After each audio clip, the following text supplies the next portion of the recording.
लखीमपुर हिंसा मामले की आज सुप्रीम कोर्ट में सुनवाई हुई। यूपी सरकार की ओर से कोर्ट में सीनियर वकील हरीश साल्वे पेश हुए। सुनवाई के दौरान कोर्ट ने हिंसा मामले की जांच पर सवाल उठाए और सुप्रीम कोर्ट ने पूछा कि हजारों की भीड़ में सिर्फ 23 चश्मदीद गवाह क्यों। कोर्ट ने कहा कि 4 से 5 हजार लोग वहां मौजूद थे, जिसमें स्थानीय लोग थे। ऐसे में कार में बैठे लोगों की पहचान में दिक्कत क्यों हो रही है। यूपी सरकार के वकील ने कोर्ट को बताया कि सभी 16 आरोपियों की पहचान हो गई है, साथ ही गवाहों को सुरक्षा भी दी गई है। मामले की अगली सुनवाई 8 नवंबर को होगी। तो सुप्रीम कोर्ट की तरफ से सवाल उठाए गए, पूछा गया कि हजारों की भीड़ में सिर्फ इतने ही गवाह चश्मदीद क्यों इसमें लिखे गए हैं, जिक्र किया गया है। जल्दी से जल्दी जो है गवाहों की वो सारी चीज़ें कार्रवाई जो भी प्रोसीडिंग है कराने का प्रयास करें। और कोर्ट ने आगे जो है 8 तारीख की तिथि फिर नियुक्त की है कि जिसमें आगे की सारी प्रोसीडिंग के बारे में कोर्ट के सामने पेश होगी। आपका नाम लीजिए। शिव कुमार त्रिपाठी।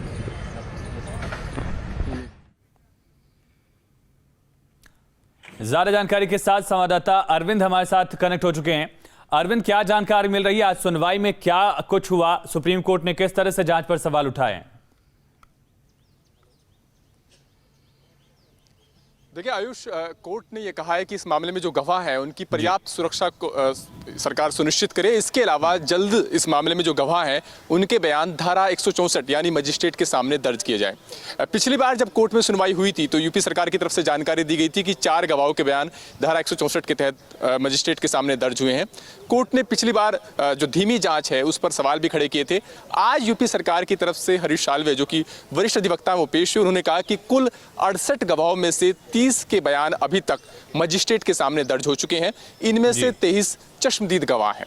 तो कोर्ट का सवाल यह भी था कि जहां पर हजारों की भीड़ मौजूद है वहां पर सिर्फ 23 गवाह क्यों मिले पुलिस को। कोर्ट ने हालांकि जो मौखिक तौर पर जो टिप्पणी की उसमें सरकार से कहा कि वो कोशिश करे कि उस जगह से और भी आई विटनेस उनको मिल सके, क्योंकि वो कहीं ज्यादा क्रेडिबल एविडेंस रख सकेंगे।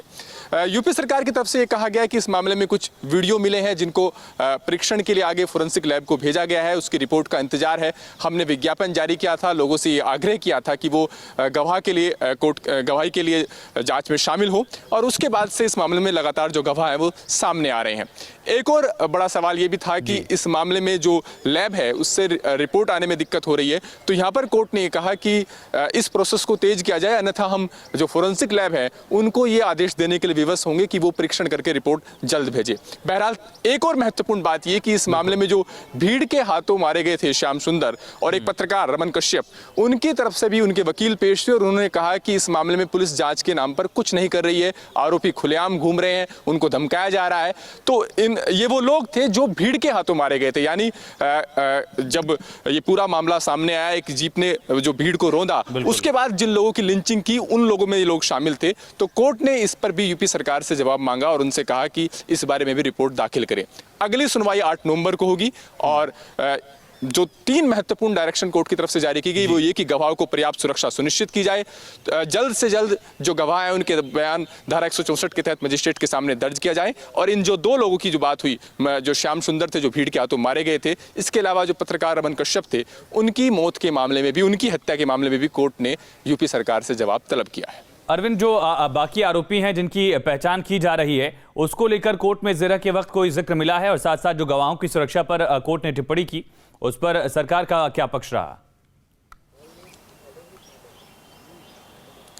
देखिए, हरीश साल्वे का ये कहना था कि गवाहों को पर्याप्त सुरक्षा पहले से ही दी जा रही है। कोर्ट ने ये कहा कि सीसीटीवी फुटेज और होमगार्ड जो तरह की जो अतिरिक्त सुविधाएं हो सकती हैं वो उपलब्ध कराई जाएं, क्योंकि गवाह इस मामले में बहुत संजीदा हैं और ये एक संजीदा मसला है। गवाहों के बयान अपने आप में बहुत महत्वपूर्ण है और यही वजह है कि कोर्ट चाहता है, क्योंकि सबूत के तौर पर सिर्फ मजिस्ट्रेट के सामने जो बयान दर्ज होता है उसकी अहमियत होती है कोर्ट में। लिहाजा कोर्ट ये चाहता है कि इस प्रक्रिया में तेजी लाई जाए, जल्द से जल्द जो गवाह है इस मामले में अहम गवाह है उनके बयान कोर्ट के सामने दर्ज हो।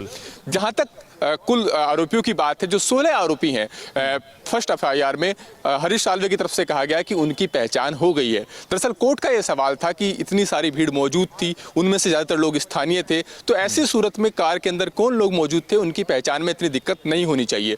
तो पुलिस की तरफ से बताया गया कि सभी 16 आरोपियों की पहचान हो गई है। बहरहाल पहली बार ऐसा हुआ कि इस मामले में जो लिंचिंग में मारे गए थे उन लोगों की तरफ से भी आज बात रखी गई और उस पर भी कोर्ट ने यूपी सरकार से जवाब तलब किया है।